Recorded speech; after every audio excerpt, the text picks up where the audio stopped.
So there's a lot of steps required to do this cement siding, but I think if you do them all, you can be pretty confident that your job was done right. What you saw earlier on was me adding this trim coil strip down at the base of my wall. That's to add some skirting around the wall. Next, I added this thin piece of treated trim strip, or kind of a starter strip. It's essentially a 2x4, a treated 2x4 that I ripped down to 1 1/4 inch wide strips that are 5/16 thick. And that provides the right kick out for my lap siding. What I've got is a 7 1/4 inch lap piece that's got a 6-inch reveal. And so you have 1 1/4 overhang on each piece of lap. And so that's why this piece is cut at 1 1/4. That's to provide the right type of kick out. So you saw me using my Milwaukee electric nailer. Kind of a big fan of this one. It's the most recent addition to the family. I typically have been using DeWalt stuff, but this has gotten pretty good reviews. So I went with Milwaukee on this one. So now I'm dual battery ecosystem, I guess now. I will be using my pneumatic nailer still though. And that's to drive in the larger nails that are used for the siding itself. What I've got are 2 3/8 galvanized full head nails for the fiber cement siding. You don't want to use clipped head because that'll break through the paper too easy. And then what I ended up doing was just building a quick cut station. You know, it takes a few more minutes, but it'll help you down the road to be a little bit more efficient in your work. And then I also have, these are just a Menards brand, but you know, it's some siding shears. So these are actually made for cement siding. You can do like a diamond blade on your angle grinder or on a chop saw to give yourself a nice cut on the lap siding, but that just kicks up so much dust that I really prefer these siding shears. There's no dust. All it does is it leaves curls of the cement siding when you're doing it. And what I do is I always cut on the back side of the board. I'll scribe my line, and just like I'm doing with my circle saw, I'll put on a square and then run the shears along that to cut it. And that gives you a pretty nice finish. When you're doing the fiber cement siding though, you need to make sure that you treat your cut ends just like you would if this was like that LP Smart Side, that engineered siding. You need to paint your cut ends to seal them. In my case, because I'm doing this kind of blue siding, I don't want my prime or my touch-up paint to differ too much from the final. So I'm actually just using my final paint just to pour out of it, just to cover up these ends and hopefully make it a little easier for me when I trim and do my final coat of paint in the future. So I get all this set up. It's going to be set up back on this wall. I'll line up this bottom edge on my trim strip, get the first one placed, and then I'll start going up. I've got these gecko gauges, which is another kind of specialty tool if you're going to do this fiber cement siding. Pretty useful though. These guys, so they're made, you can adjust them for your different lap siding, but they do have them for different thicknesses. So mine's for the 5/16, but they have like a 3/8 and stuff as well. Essentially, once you get up past this first row and onto the second one, you can slide this underneath the second row, lock it in place like that. And then it'll be a shelf for your next piece, and it'll be properly spaced to keep on giving you the constant 6-inch reveal. One last tip with doing this is that when you're doing your cuts and everything and you're getting your edges painted, scribe a line that marks where your nail position should be. In my case, I don't want it any more than 1 1/4 inch down my nail heads, because then they'll be exposed after the lap. But you also don't want to be nailing too close to this top edge, because what will end up happening is that your boards will kick out this way when you really want them to be fastened down flat against the previous run of board. So I do a 1 1/4 inch line up here, and then I try to nail as close to that without exposing the head past the 1 1/4 mark. I think it'll make a little bit more sense as you kind of watch some of what I'm doing here. I still have to gauge if my nail gun's set up right. You want to make sure you don't overdrive your nails. And then when you're cutting these, to make room for your caulking, the caulk needs to have a little bit of space to soak into.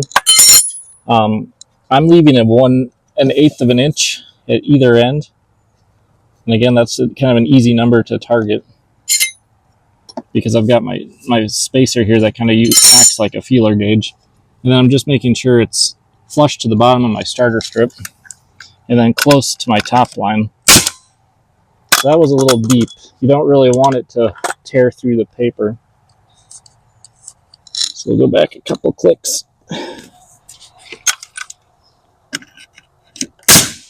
That was a little bit better. So there, the head's right at the surface here. It's torn through a touch.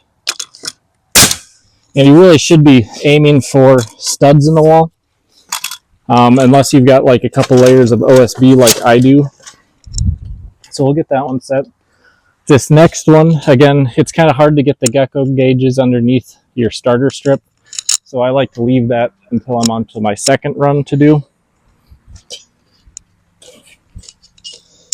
So unfortunately, this second one's a little bit of an eyeball.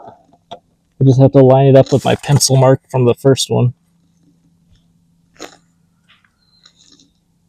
There we go.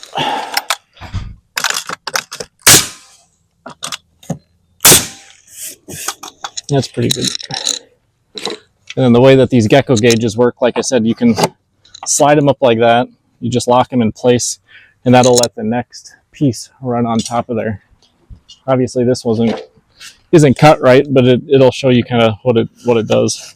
So this is very helpful when you're doing like a long sheet where you have like a 10 or 12 foot long board and you're trying to support both ends. I like these. I wouldn't rely on them 100% to keep you level though, or the spacing consistent. So when I'm working up my garage and I've got a right side and a left side, I'm gonna go up 3 or 4 boards on both sides, then probably measure down from the top of the garage door or down from the soffit or something to double check that I'm still running about at the same level before I just go full bore and finish out. Once this is all done, I'm not going to get to it today, but once we have a whole run of boards done, then we'll come back in and caulk this joint. You can see I already primed this board. I actually primed the bottom lip of it too, so it's less for me to have to cut in once it's actually on the wall and I'm trying to keep it off my white trim. So those are some pretty simple steps you can do just to make your life a little bit easier, hopefully down the road.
So I'm about a week later here. You know, after work, we get a couple hours before it gets too dark to make any progress. So about a week later, with only a couple hours per day worked on this, and I'm about at the top edge of my garage door here. I've been able to side all the way across the front wall of this house, and I just wanted to take a few moments here to point out some of the nuances of the cement board siding. As I mentioned before, I've got a 7.25 inch lap board here. I'm only having a 6 inch exposure here. And so what I do is that when I'm putting up my lap board, I'll put an inch and a quarter, or a line an inch and a quarter down from the top edge to give myself a representation of where my nails can go before they'd start to be exposed. And one of the things I've found over time is that even though you're leery of exposing a nail head in your finished wall, you do want to put it as far down into the field as you can. And the reason for that is that if you put it up too high, you'll end up getting a point where there might actually be a little bit of a gap on the bottom edge. So you really want to get it as close down to an inch and a quarter down as you can to really sandwich the board into the wall. Before getting into kind of your final steps of this project, you're cutting all of these an eighth or so short on each end. So the width of this minus a quarter is about what you need it to be. And that gives you a good seam for your caulking to go in. This product, they recommend the OSI Quad caulking. It's super sticky, real thick material. Honestly, it's a little bit of a pain to work with because it is so thick, but also it's one of these products that only cleans up with mineral spirits, so I have a good sense that it's probably doing what it needs to do, and it's going to live there a long time. On the top of all my trim, I've got these small drip caps that I've made. This is just flashing material, and I bend it over, leaving myself about a 1/4 inch or so on the edges to match a little bit what I've got on the front. And then what you do is you'll run your cement board right into that, leaving the 1/8 inch gap on either side. But on the top, you actually leave a 1/4 inch gap, and that's because you don't want water sitting on this metal drip cap and then wicking its way back up into or behind your cement board siding. So the way that I'm holding those in place is I've got some of these broadhead nails. These are actually just like shingle nails, roofing nails. And then I put a piece of this flashing tape over top of everything to kind of seal it in. So that gives you kind of a sense for some of the extra steps that have to go into this. You'll also notice that I've got blue paint on here. That's going to be my finished color. And I'm just priming the edges. So any of the cut edges need to be touched up. And that's just to ensure that you don't let water into the actual cement material behind this paper kind of facing. I chose to do just the finish color as my prime. It is the finish paint, and that's because it'll make it a little bit easier once I come in to actually do the finish painting. I don't have to cut so close into my white trim here.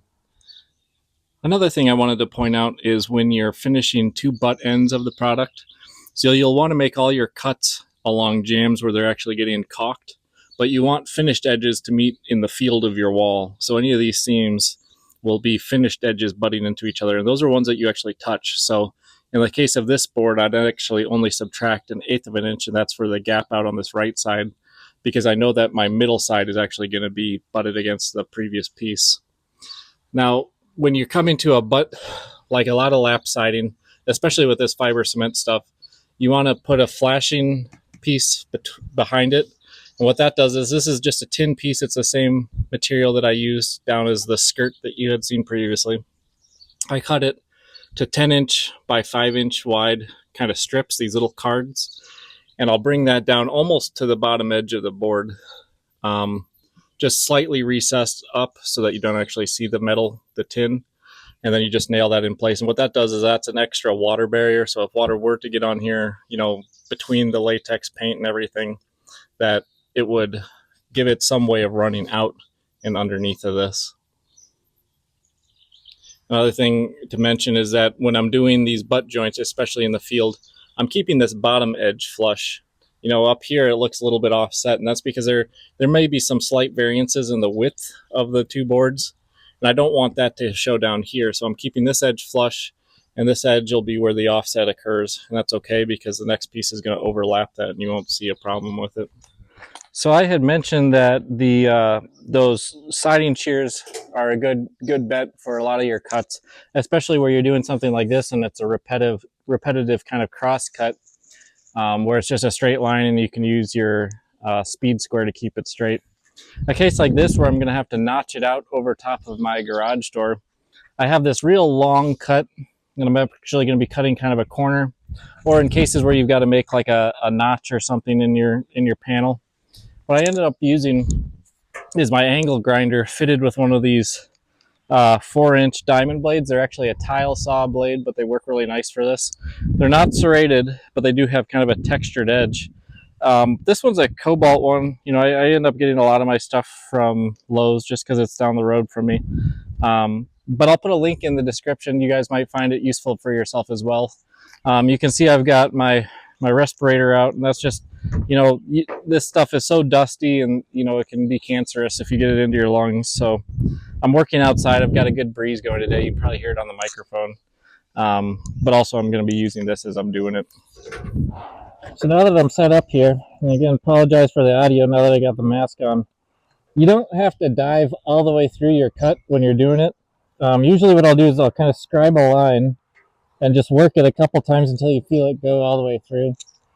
Then try to keep cut back from your lines so that you're not actually like over cutting.